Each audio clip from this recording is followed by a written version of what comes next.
So we'll start when you're ready, Coach. Yeah, first and foremost, congratulations to Michigan.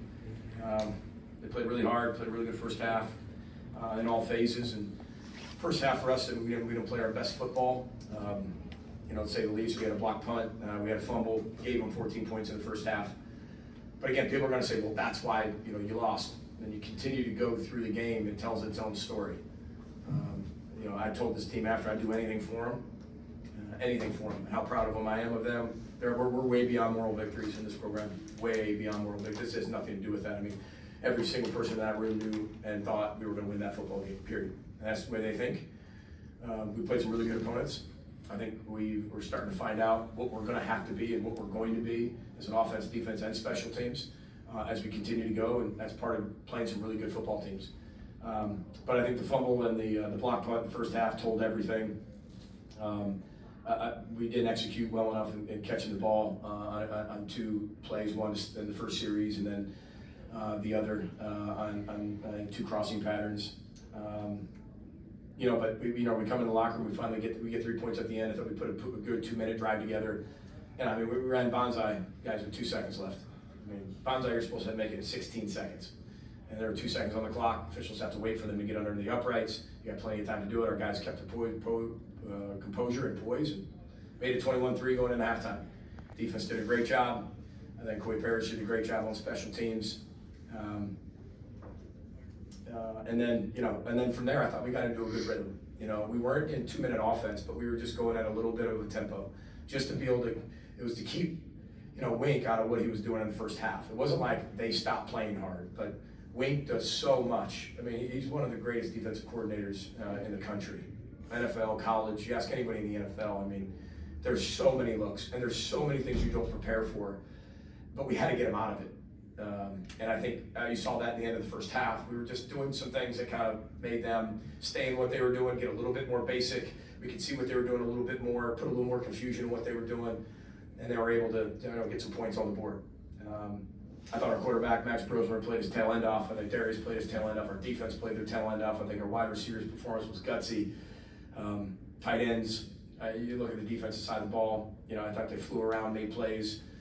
Special teams, I mean, there's some things that hurt you in special teams. I mean, I haven't seen the last play, nor does one play win or lose you the game. Everybody's going to focus on that. I'm not going to sit here and get fined and do all those other things. I have more respect for my boss in the University of Minnesota and the Big Ten to say that's one play. And I haven't even seen it. So, but we got it, and it was executed really well, and just one of those, look at last night's game on a Hail Mary that gets, called touchdown, then reversed. I mean, it's really hard. These games are, the parity is, when you get into some of these, is a lot of fun. It's a rivalry game. What an environment that Michigan creates. But I thought our players answered the bell, and they just kept fighting. That's what Roller Boat's all about, guys. And that's what I told them afterwards. I said, we're 2-3. That's what everybody's going to tell us, and they're going to judge us on that. And those are the facts, record-wise. But we're a really good football team. And I took full accountability for the 3 losses, 100%. That's all on me. It's not on the players. That is on me. And I've got to get a lot of things right to get us to play us better, more consistent, in 60 total minutes of, not near perfect football, but that's what we're striving for. And that's what we're capable of doing. And it's my job to get us to do that. And I have failed 3 times to be able to get us to do that. And I'll work better at that. I take it very personal, and I told them in there I'll do anything for them. I would take a bullet for any one of those kids. They're special. They really are. And I kept telling them, I said, don't you dare think you're not a good football team, because you're a really good football team. And now we just got to put it all together. And the schedule's bringing the best out of us, and at times the worst out of us, especially early. And we've got to be able to find a way to win those 3 games, and we have it. And again, that's my responsibility and my fault, not theirs. So, but we got to get better. So I'm sure you got some questions. I'll go ahead and answer those right now. PJ, on the offside call at the end, what did you see on the field, and what did you hear from the officials about it? I didn't hear anything except he was offsides. I was 10 yards away. I was down where the ball was going to be received, because that's where I really want to see. Because if something happens, can you challenge it? Can you not challenge it? Was it recovery? Was it not? I got to get in the meat of where the ball's going to be. I didn't see it. I thought, like I said, we practice that every day. Time it up right to the you know, right there on the edge, because you have to be if you're going to recover one of those. You can't be behind. You got to be right at it, you know, and just make sure you're just behind it. So I haven't seen it, Andy, to be honest with you. I really haven't. I didn't grab an iPad after that just to see. And the call was made. I asked, you know, he said that he broke the plane. So, but breaking the plane, you know, those are the words that was quoted. He broke the plane. So it was the second quarter this week, but what do you think needs to happen for your team to play 60 full minutes? It's just consistency. It's complementary football. You know, I think, you know, Ryan, it's finding out like the identity of this football team as you keep going forward. I mean, everybody thinks they know the identity of the football team. Injuries happen. You start to see what guys can do and can't do. You know, you're playing. You know, I know Iowa wasn't ranked, but they were ranked. And then, you know, you're playing a really good North Carolina team at the beginning of the year, and you're playing a really, you know, a top 12 team in the country at third place, and your margin for error is really small. And I think it's just the consistency. It's the execution. It's being 1-0 at every single play. And they had mistakes too. I mean, we forced them into a lot of things too. That if that game went the other way and we recovered that outside kick the field goal or go score a touchdown, I mean, we're talking completely different. We're still talking about fixing what we have to fix. And I think that's where, you know, we just have to continue to get more consistent and execute at a really high level against some really good teams. PJ, to be down 21-3, what did you like about how your team came out and kept fighting the second? Yeah, I told them in the second half. I mean, it was a great thing. We got some points on the board, and then the first half, I thought that was really, really important for us. Again, I was so proud of the execution of the field goal team and the offense and who comes on, who comes off. That's pretty difficult to do. I think we've seen a lot of games that come down to that, and people don't know what to do, and they run on, run off, and that's really, really difficult to do. But I told them at halftime, I said, listen, it's 0-0, but here's what I want us to do. I said, the only thing I want to be able to see, guys, is I want you to be able to respond from last week's second half performance.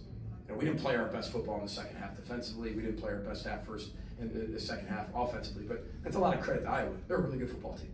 That's what they do to people. But I didn't like our response. And so I said, all I want to see is that response. Focus on that one play at a time. And let's just keep getting after it. And then quit looking at the scoreboard. And let's just play our style of football. We just got to move a little bit more urgently. And it'll all take care of itself. But that's what I wanted to see. I wanted to see a complete response, and again, you're dealing with, you know, a lot of people, you know, and they never thought they were out of it ever, and they never have. They never thought they were out of Iowa. That game last week is way closer to the score as it was.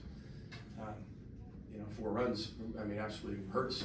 You know, but again, they're a really good football team, well coached.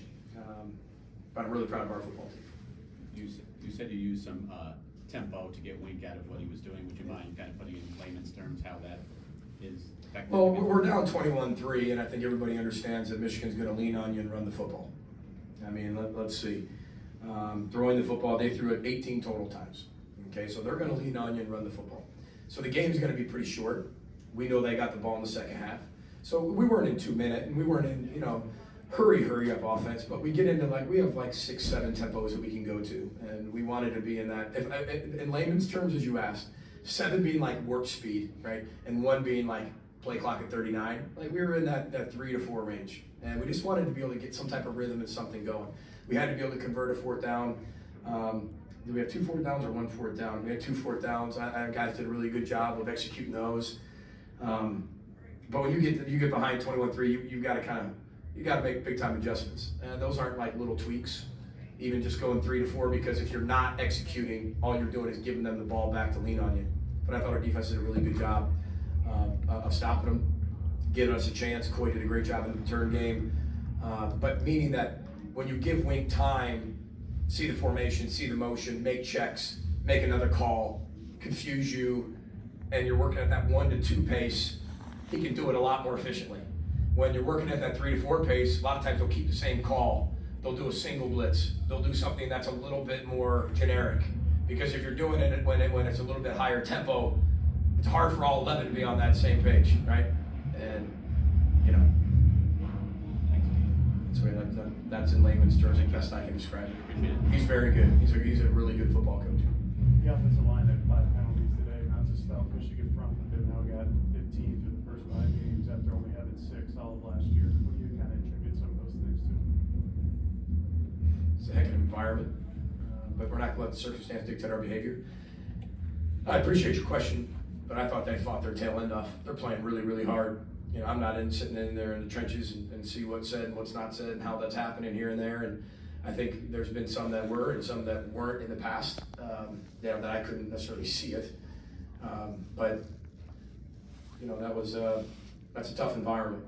What was the crowd? 110,000 or something. I mean, we did everything we could with silent cadence, you know, clap cadence, multiple freezes, multiple different types of freezes, which doesn't mean anything to you, but you know, those guys were playing their tail end off. Again, it comes down to the discipline, the execution, being more sound. But yeah, I mean, that's football, you know, and it's, I think, what, we have 7 penalties. I mean, for us, like, that's a lot. And it's 7. There's times there's 14 penalties in the first half. You're like, wow, a lot of flags on the field for a team. Like, we're really disciplined. But we just got to focus a little bit more. Again, that's my job. It's not we create an environment like that in practice. The only thing they were allowed to play was Michigan Fight Song. You know, hail to the victors. You know, that's all they heard all week. On portable speakers, loudspeakers, speakers on wheels. That's all we had. I mean, it was the loudest environment I think we ever created, you know, in practice. So I thought they played really hard. It's a tough environment. You know, you added up to 15.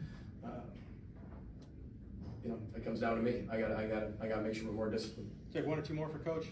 PJ, there was a sequence where you called a timeout before Dragon's field goal attempt in the first quarter, and then towards the end of the game, toward the end of the half, you had the Hail Mary, and then you had to run on the Bonsai team.